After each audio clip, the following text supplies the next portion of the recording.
Olá pessoal, tudo bom? Meu nome é Walter, trabalho já há 40 anos nessa área de gestão da qualidade. Estou há 15 anos já como auditor do Bureau Veritas Certification e já estou há algum tempo nessa caminhada, fui examinador do Prêmio Nacional da Qualidade, mas a experiência tem me mostrado que o tempo não para e a aprendizagem deve ser contínua sempre. A cada momento estão surgindo novos desafios, novos conhecimentos. E um deles é essa nova versão da ISO 9000, da versão 2015. Está tirando o sono de algumas pessoas, que é muito normal, né? Que é uma nova fase, é um novo desafio que se apresenta. Eu estou já nessa caminhada, já fiz a primeira certificação em março de 2016 e de lá para cá já foram 15 auditorias, seja como auditor líder, seja como auditor na equipe de auditores. Essa experiência tem me mostrado que a cada empresa tem uma forma diferente de abordar, de maneira que temos que estar sempre atentos no sentido de entender, acompanhar, verificar o atendimento ao requisito, enfim, é uma aprendizagem contínua. Um dos desafios novos que tem surgido, por exemplo, é a questão de análise de contexto. Né? Quando fala análise de contexto, algumas têm interpretação de que se trata da exigência de um planejamento estratégico, não é obrigatoriamente o rigor de um planejamento estratégico. A norma pede que a empresa lance um olhar, né, que a diretoria lance um olhar para o contexto interno, para o contexto externo e faça a implantação do seu sistema de gestão da qualidade coerente com esse contexto, o que era uma grande crítica que existia nas versões passadas. Fazer um sistema de gestão da qualidade coerente com aquilo que o planejamento, com o que estrategicamente a diretoria da empresa, seus proprietários deseja para o seu empreendimento. Então isso é uma coisa muito boa. E quando se fala de contexto externo, por exemplo, é no sentido da interferência, por exemplo, do dólar, né, na sua economia, interferência da concorrência, seja concorrente da esquina, como pode ser a própria China, outros países, né, que podem influenciar, de uma certa maneira, o seu negócio.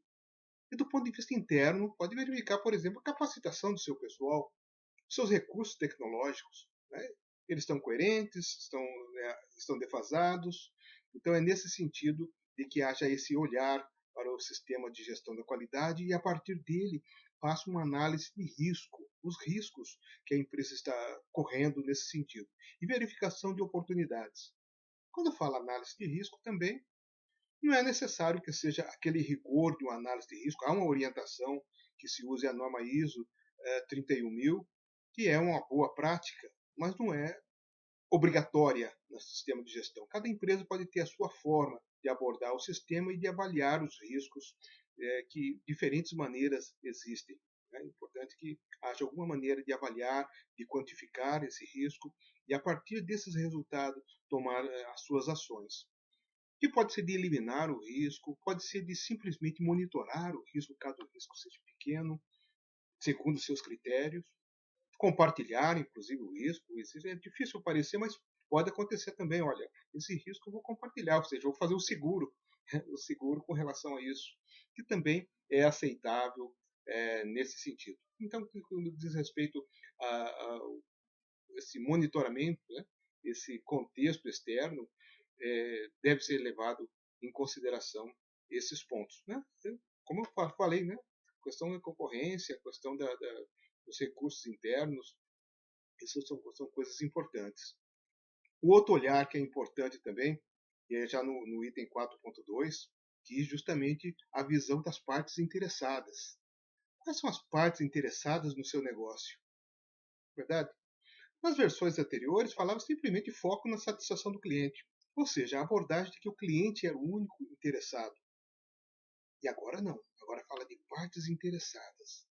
As partes interessadas podem variar de organização para organização. Cliente sempre é obrigatório, né? sempre tem.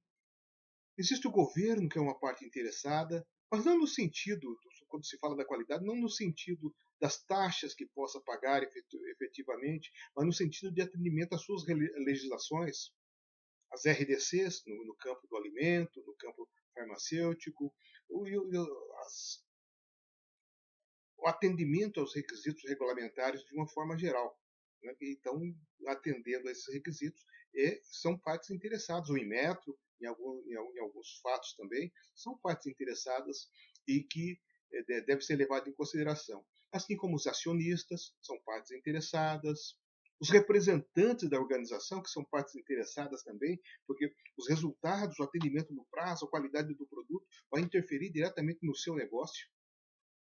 Os colaboradores são partes interessadas também, né, no sentido também de que espera da organização, seja segurança no trabalho, seja questões motivacionais, satisfação no trabalho de uma forma geral. Os fornecedores, como tinha comentado também, importante. Então, verificação das partes interessadas e seus requisitos. Cuidado quando se falar de seus requisitos. Tenho verificado nessas andanças minhas que existem algumas interpretações equivocadas. E muitas vezes, quando vão avaliar os requisitos, avaliam os requisitos da organização e não das partes interessadas. Por exemplo, avalia requisito dos fornecedores e coloca como uma forma de monitoramento entrega no prazo. A qualidade do produto entregue, seus resultados, seus índices de qualidade de fornecimento. Ora, isso é um requisito da empresa. O fornecedor espera da organização outra coisa.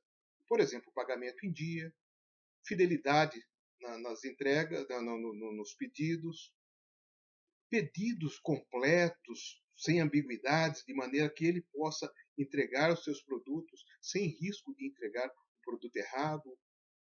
Então, esses são requisitos, né? Requisitos das partes interessadas, como eu estou comentando. Cliente é a satisfação do cliente, é prazo de entrega, como nós falamos, fornecedores é esse que eu disse para vocês, acionista também tem esses ligado também aos pagamentos em dias, ligado também a essas questões de prazo de entrega, a qualidade do produto, a satisfação do cliente.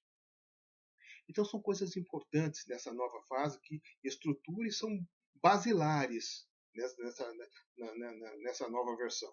Então são as grandes novidades, vamos dizer assim.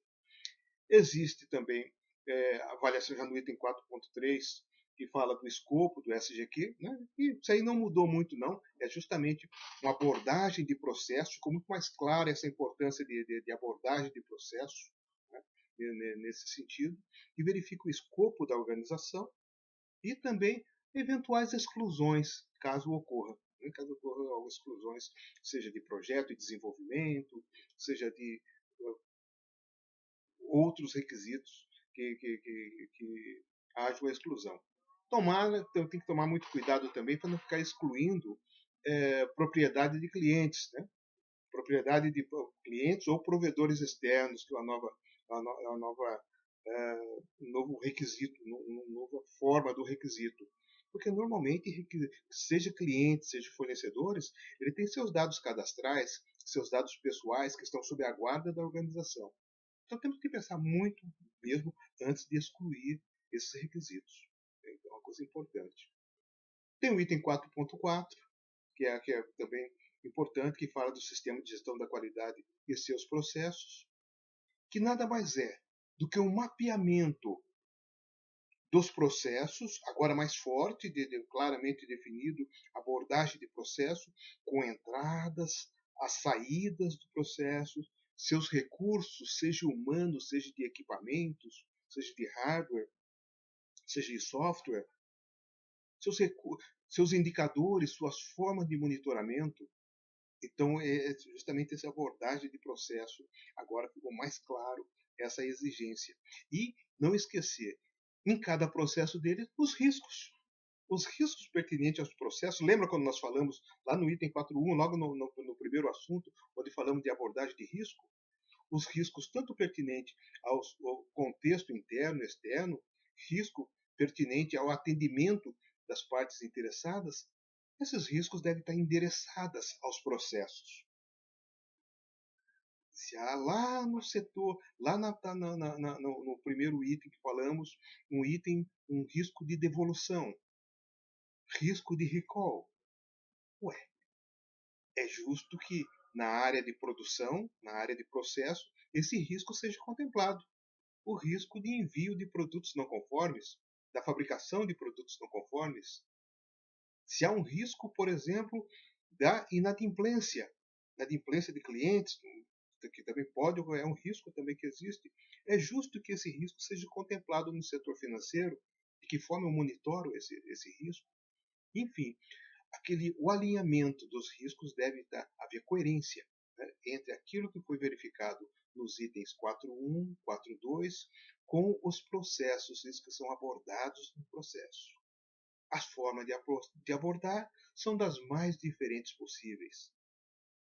Existe uma ferramenta já bastante conhecida no ramo automotivo, outras ferramentas. Eu gosto muito dela, já há 20 anos, há mais de 20 anos que eu leciono essas ferramentas, implemento nas organizações e sempre que eu posso, na verdade, eu justifico isso. Acho importante esse item, eu recomendo, né, que é no caso do FIMEA, né, a técnica de FIMEA nos lugares. Mas não é absolutamente obrigatório. Né? FIMEA, onde é possível implementar FIMEA, se implementa, onde não é possível, implementa uma outra forma de analisar os riscos pertinentes àquele processo.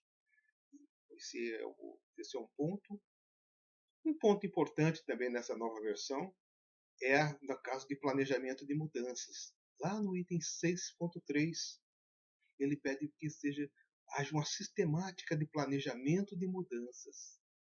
Que as mudanças sejam planejadas, que sejam programadas, que haja uma definição de autoridade, de responsabilidades, para que o sucesso dessa mudança não seja uma obra do acaso, mas fruto de um planejamento. Então é esse o ponto também que aí vou lançar um olhar de como nós fazemos a mudança hoje e de que forma nós podemos fazê-la de uma forma a garantir, aumentar a possibilidade de maneira que de não acontecer de no dia que iniciaram a produção você perceber que não existe instrução de trabalho pronta, que não existe pessoal ainda treinado para aquele processo, que não existe instrumentos de medições para determinadas novas medidas a serem feitas. Enfim, ao longo do processo, todos devem ter visto em algum momento da vida de vocês, momento onde isso ocorreu. Inclusive, situações onde está tudo pronto a máquina, tudo pronto o processo, está para fazer a montagem, e depois se verifica que as tensões, que as potências pertinentes à infraestrutura não são suficientes para conduzir todo aquele processo, para poder fomentar a energia necessária, água, etc. Daí a importância desse novo requisito de planejamento de mudanças que sejam planejadas, que sejam programadas, definindo responsabilidades. Embora não seja obrigatório, eu recomendo fortemente o uso de algum checklist. Checklist onde define precisa revisar procedimento, precisa revisar instruções de trabalho, precisa novo equipamento, precisa de novos instrumentos de medição, precisa de treinamento de pessoal. Qual? Prazo, responsável, coisas que ajudam bastante. Né? Eu tenho também dado treinamento de planejamento avançado da qualidade, é uma pequena ferramenta de planejamento avançado da qualidade, que não é preciso que seja implementado com todo o seu rigor, mas que ela pode ser útil no sistema de gestão, na implementação das empresas. Espero que essas dicas tenham ajudado a todos, né? Seja proprietários de empresa, seja gestores da qualidade, pessoas que trabalham com a qualidade, que trabalham com produção, consultores, né? Companheiros meus também que têm essa função também tão importante, que tomara que tenha sido útil, que possa ter ajudado, que possa ter dado uma luz, né?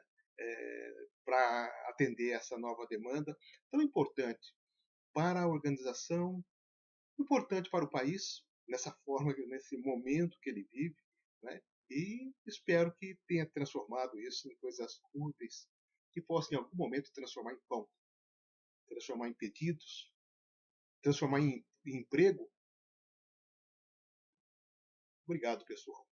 Sucesso a todos.